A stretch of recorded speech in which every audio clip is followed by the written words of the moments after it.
Let us not forget everything that happens. It's by the will of Allah. Holy will. It's time to unite and stand, and we will be the best amongst men. It's not time to be extreme or duty unthinkable, but to stand together as one. Tune into Sunnah followers, streaming every day, various platforms. Trust me, you'll find a way. Sunnah followers.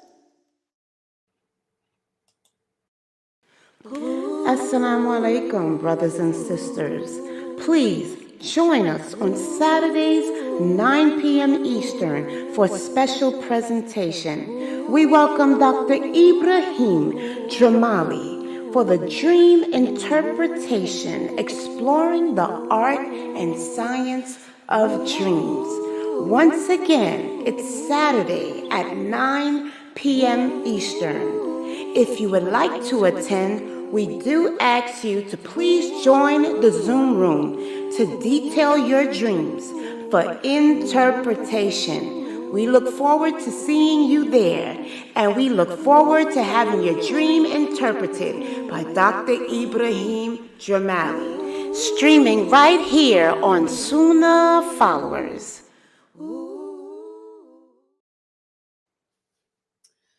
Ina alhamdulillah, wa salat, wa salam ala wa rasulullah.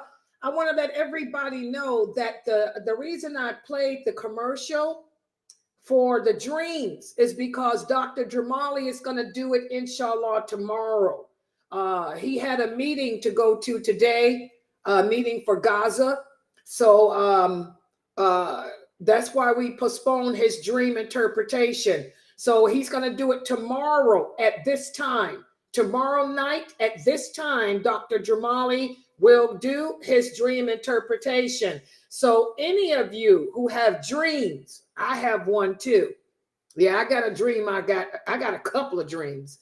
But any of you who have dreams that you would like to have interpreted, please join here tomorrow at 9 p.m. Eastern Standard Time so Dr. Jamali can interpret it for you. And also, I would like to remind everybody that tomorrow, Dr. Jamali will be doing his morning class for Aris. Please be here for his class, just like Dr. Ali. Dr. Ali does the science of hadith and Quran and jurisprudence Saturdays. Well, Dr. Jamali does aqidah and jurisprudence on Sundays at 11 a.m. And here's an excerpt of that. I want y'all to be here for it. Let me play it so y'all can have the kids here. Assalamu alaikum. Sunnah Followers, in association with Aris Institute, presents to you an intensive foundation in Islamic studies. We welcome Dr. Ibrahim Jamali, who will be teaching the Aqidah and the Seerah of the Prophet Muhammad sallallahu alaihi wasallam every Sunday at 11 a.m. Eastern, streaming right here on Sunnah Followers.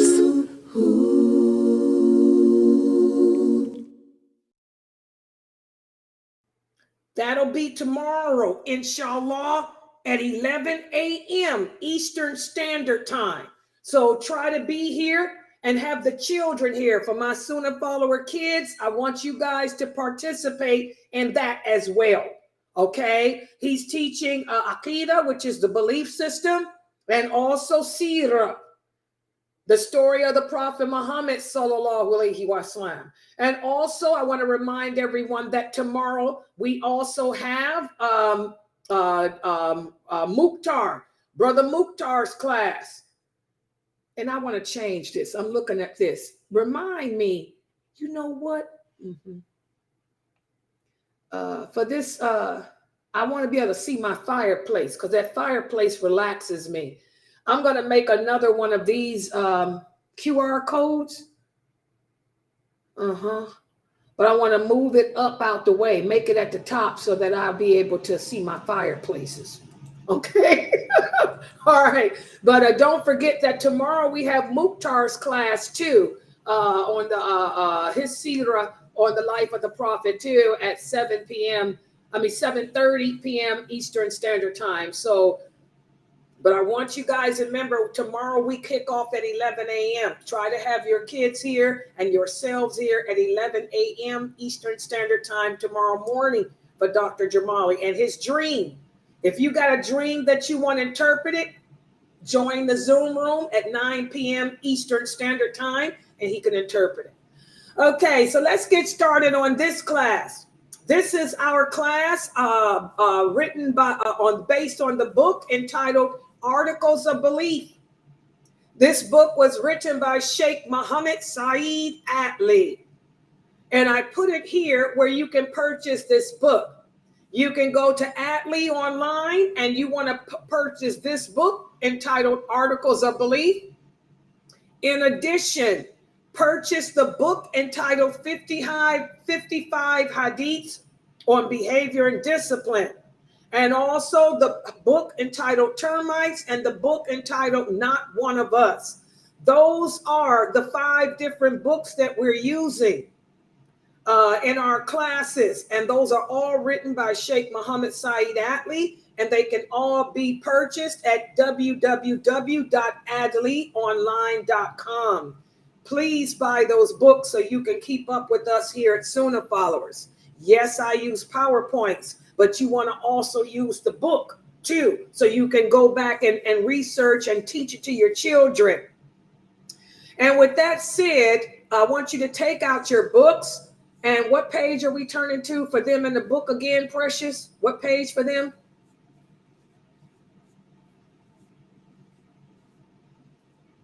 I think she said 41.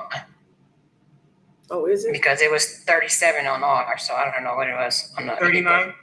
39. Okay, page 39. Take out the book Articles of Belief and turn to page 39 in the book.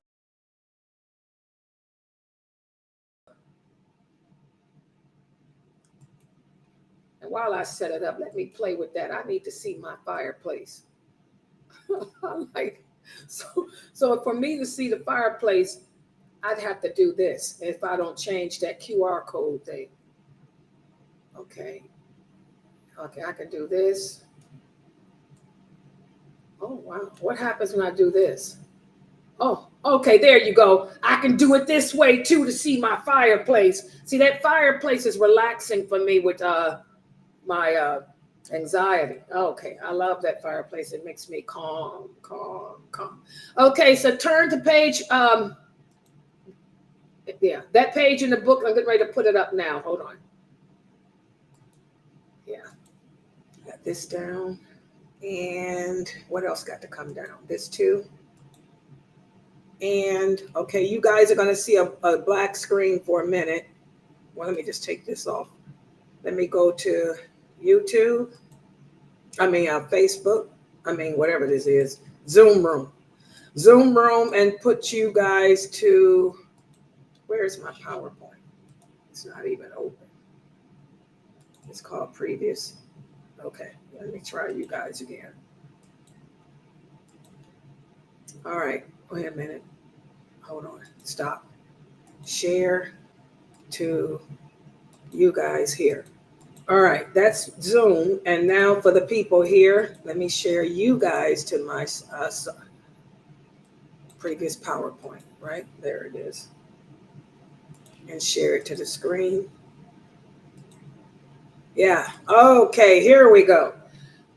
And today what I'm gonna do, we're gonna go over these 2 PowerPoints. And after I explain these 2 PowerPoints, guess what? I'm giving you a final exam. I'm gonna give you a quiz on what it means to believe in the books of Allah. Okay, so we talked about how a point that I want every Muslim listening to me to understand. The Bible does not exist. The Torah does not exist. Allah tells us in the Quran that all the previous books, he destroyed them. He destroyed them. Allah destroyed them and replaced them with the Quran. He tells us whatever good was in those books, you'll find it in the Quran. You want to know about Moses. You want to know about Abraham, Jesus, Jonah, and the whale.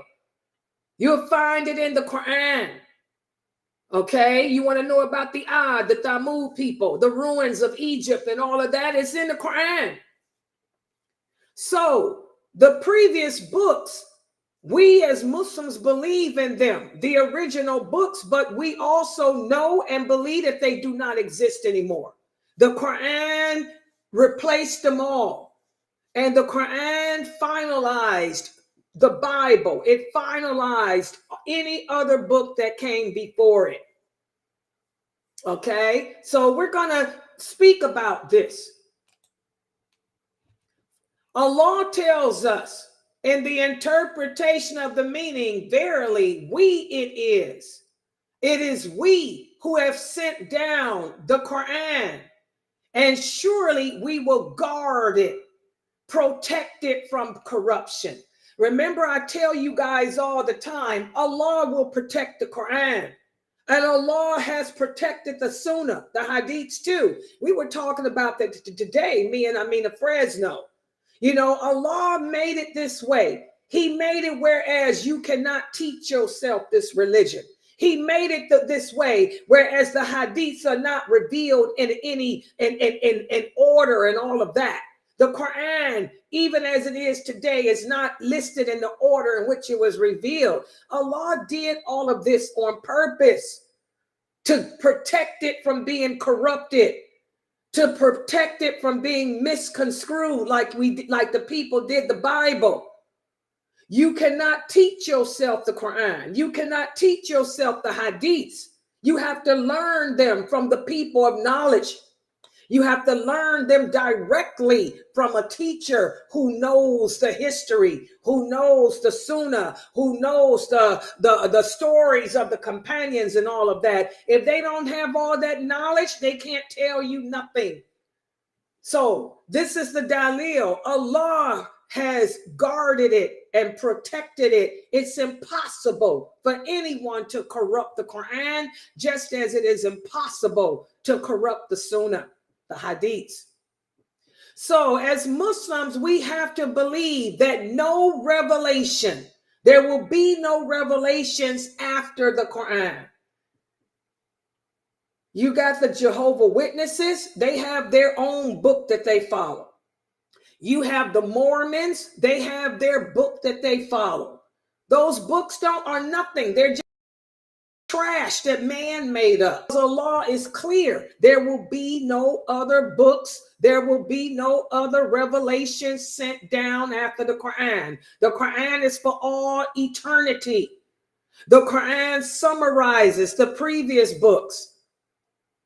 It is the only book that Allah has promised to protect. It's a living miracle that can be witnessed by anyone who has eyes to see. There is no country on the face of the earth that has taken the responsibility upon itself to protect the Quran, because Allah has protected it, guys. Y'all understand that? Just like the person asked me the question yesterday about what can we do to help pave the road for the Mahdi. Allah is clear. Allah says he will be the one to pave the road for the Mahdi. He don't need you to do anything. Just as Allah protected the Quran, just as Allah protected the Hadiths, Allah will be the one to pave the road, the road for the Mahdi. And when Allah guards something, and when Allah paves something, you can sit down and just watch. Nothing you can do. Twiddle your fingers. Allah is not in need of us. This is something that we have to understand as human beings today. Allah is not in need of us. We are in need of him. That's why when those idiots in the early 2000s, you had these European people, they were making fun of the Quran, urinating on the Quran, flushing it down the toilet, and Muslims got upset. And some of the Muslims transgressed the limits of Allah. They became violent and fighting and acting ignorant. I'm like, settle down. Allah will take care of those people. Allah is the one who is guarding the Quran. Allah will deal with those people who make fun of his book. Allah will deal with the people that make fun of him. Allah don't need you to do anything except sit down and obey him. This is something that we Muslims struggle with today. We need Allah. He don't need you. He don't need us. All we need to do is obey him, learn about him, believe in him. Okay? And to show how Allah has guarded and protected the Quran from being corrupted, you cannot find any copy of the Quran that is different from one that's printed in another part of the world. They're all the same. If you were to gather people from different countries together and instruct them to open the Quran and go to the same chapter, you will find them to be identical without even a vowel out of place. That's how the Quran has been protected by Allah. You can tell them to open a chapter and read the third word, and the third word would be the same. No book under the sun is protected like the Quran because Allah protected it. Y'all understand that? That's something powerful in and of itself. Also, none of the languages, sorry, what happened to my PowerPoint? Sorry. None of the languages in which the previous books were revealed are in use today. All of those other languages are dead languages. Even Latin is a dead language, but Arabic is not a dead language. The Fusha is not a dead language. So belief in the books of Allah is part of our belief system. But we understand that all the books that Allah revealed were destroyed and replaced with the Quran. But we still do believe in those original books. We don't believe in the books of man that exist today. This is why no Muslim should be reading a Bible, because you're not reading the words of Allah. You're reading the words written by some man. This is why, we shouldn't be picking those books up, tampering with them at all. Because as the Prophet told Umar, you don't know what's truthful in it and what isn't. And whatever is good in it, it's in the Quran. The Prophet didn't give dawah with the Bible. He didn't give dawah using the Torah. He gave dawah using nothing but the words of Allah, the Quran. So in order to be a true Muslim, you have to believe everything that Allah has told us about his books. Any questions or doubts that you have about anything that Allah has said, you have to repent. You have to ask Allah to free you from those doubts. Ask Allah to free you from those suspicions. Until we accept everything that Allah says in its totality, we'll never be true believers. Does everybody understand that? So this is very, very important for us. And that's basically what this chapter of this wonderful book was speaking about. And what I'm going to do right now is give you all a quiz. I'm going to quiz you on basic things about belief in the books of Allah that every Muslim should know. So I didn't write the quiz out. I'm going to ask the questions. That way I can see the answers as they appear on YouTube, Facebook, LinkedIn, and on DLive and stuff too. So that's why I didn't write it out. I want to see your answers because this is a basic, component Who can tell me how many books did Allah send to mankind?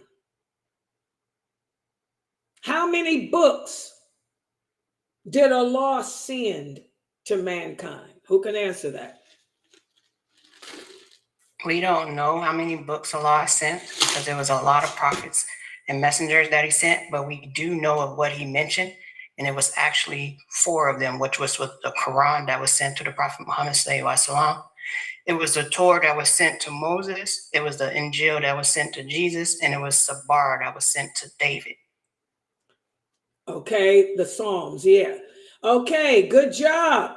You know, only Allah knows how many books he sent. You will hear some Muslims say, oh, the only books were the Quran, the Torah. No, there may have been other books that Allah sent too, but he only told us of these. Just like Allah sent more prophets than the ones he's mentioned too. But the ones he mentioned were the best of the prophets. So the books that he's told us of are the best of the books. Okay, but only Allah knows how many books he sent. Okay, he may have sent more than what you know of. All right, good job. What about this? Were all the books, were all the books different? What was the message of the books that Allah sent? Did they all have different messages?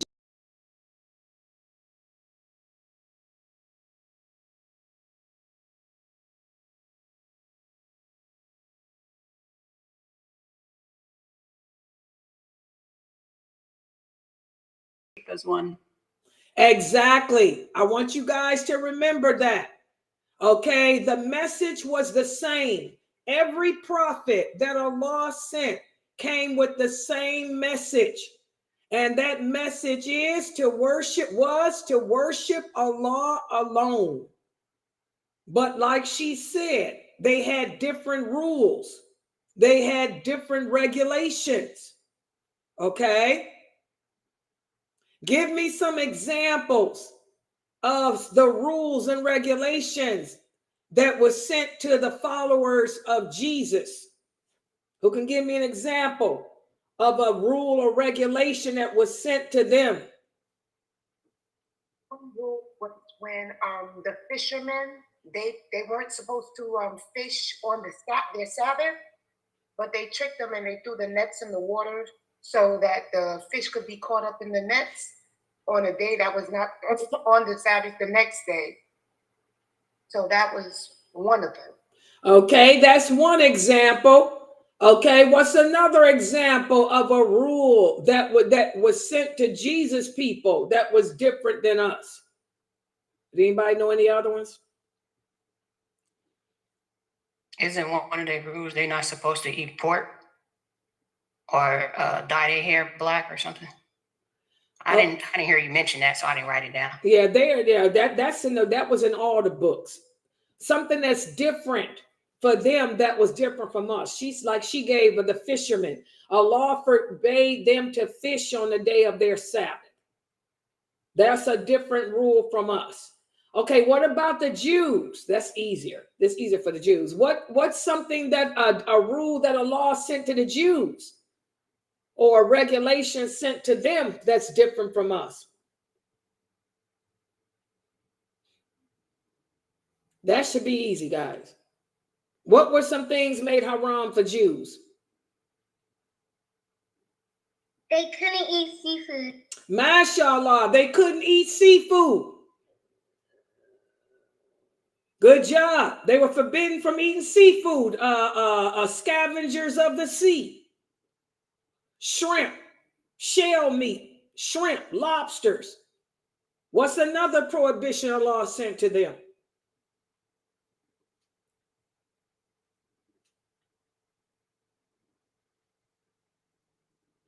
They were only limited to certain parts of the beef to eat. Exactly. Certain parts of the back of the beef to eat. Good job. And did Allah send these regulations? Why did Allah send these regulations to them? he sent it to them as a punishment because they kept killing the messengers. Exactly. Allah sent a lot of prohibitions to the Jews and the Christians too as a punishment. A lot of things Allah made unlawful for the Jews and the Christians was not because those things were bad, not because those things were dirty, but because it was a punishment. Good job. So the Quran purified that. The Quran purified all the books that came before it. Everything that Allah made lawful in the Quran is unlawful in the Quran is unlawful. Why? Who can tell us?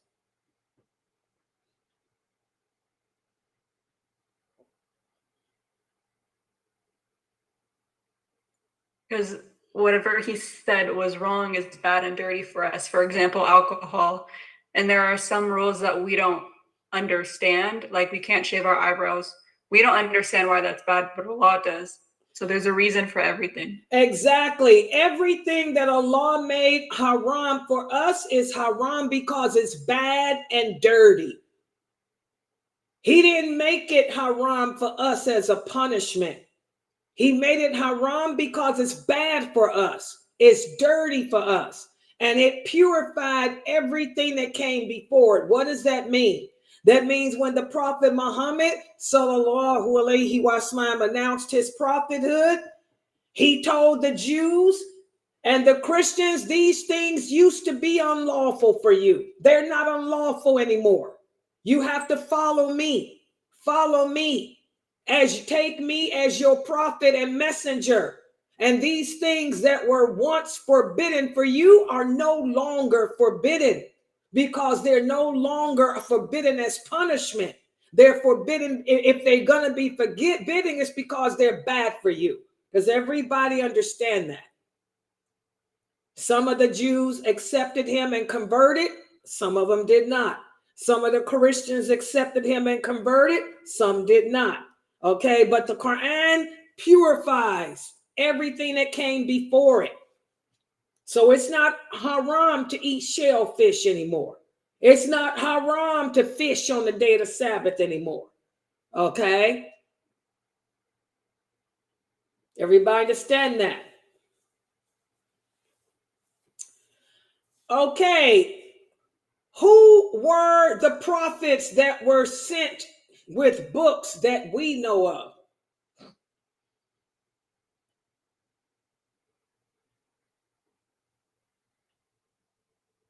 Mina sort of gave the answer to y'all in the beginning.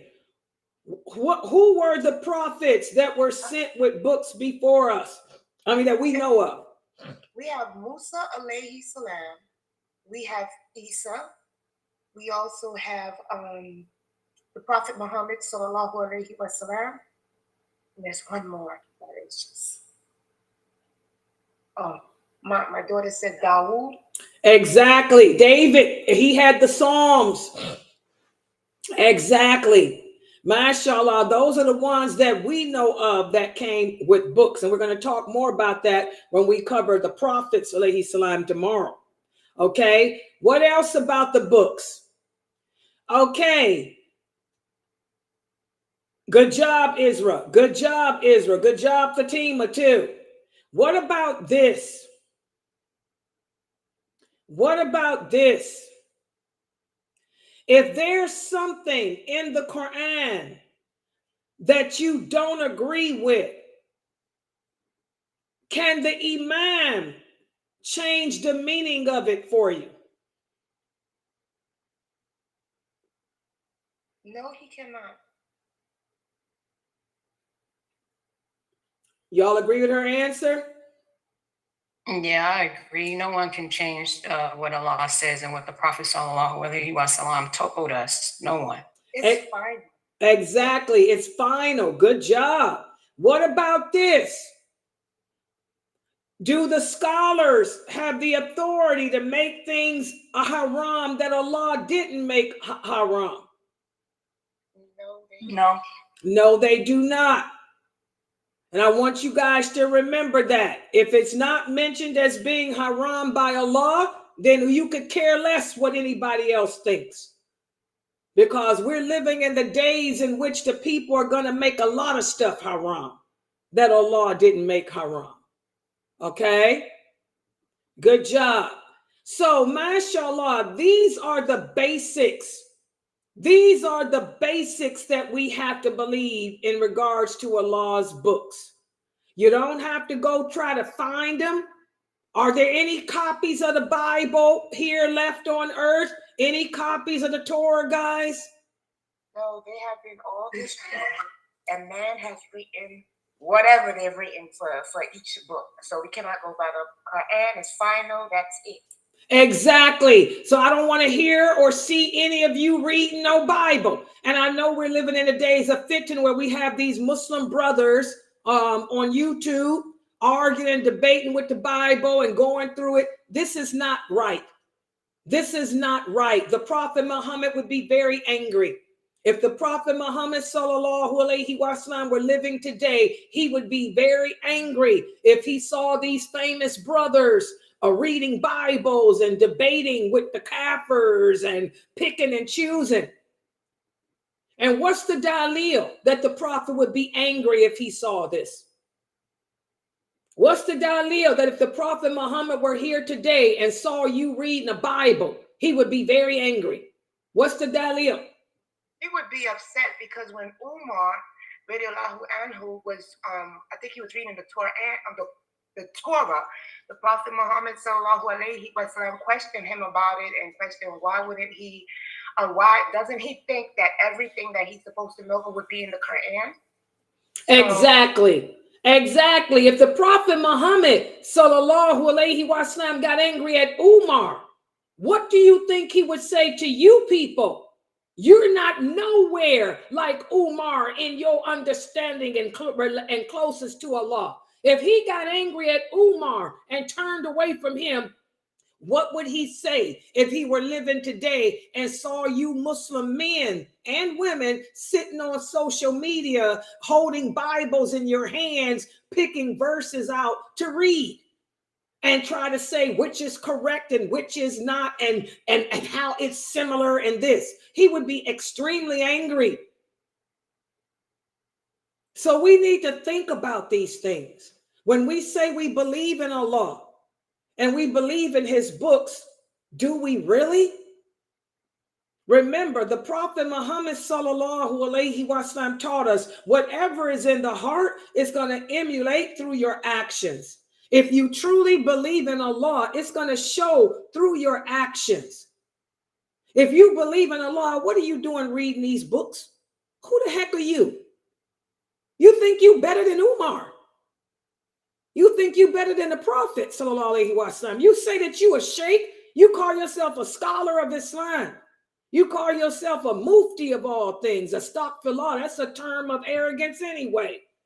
But you call yourself a mufti, a scholar, and you sitting up reading books that don't exist. What would the Prophet say if he were here and saw you doing that? We need to think about that. The actions. Our actions speak louder than words. It's easy to say I'm a Muslim and I believe la ilaha illallah Muhammadur Rasulullah. But when I see you calling yourself a person of knowledge, a person of authority, a person of a position, and you holding a Bible in your hand, oh, no, no, no. Everybody understand that? All right. So I'm going to stop right here. Subhanakallahumma wa bihamdika ashhadu an la ilaha illa anta astaghfiruka wa atubu ilayk. Tomorrow, like I said, at 9 o'clock, we're going to have Dr. Jamali to do the dream interpretation class. And this class will be after that. So this class will be at 10 tomorrow. And then also tomorrow morning at 11 a.m., we have Dr. Jamali's Aris Institute intensive 3-hour course on Sirah and Aqidah. So please have the kids here too for his class. And we have the Sunnah Follower Kids class tomorrow at 2 as well. So I'm going to close out for right now. Subhana kalahuma wa bihamdika, ashhadu an la ilaha illa anta, astaghfiruka wa atubu ilayk. Inshallah, I'll see everybody tomorrow. Okay, make sure everybody is here. All right. Hold on.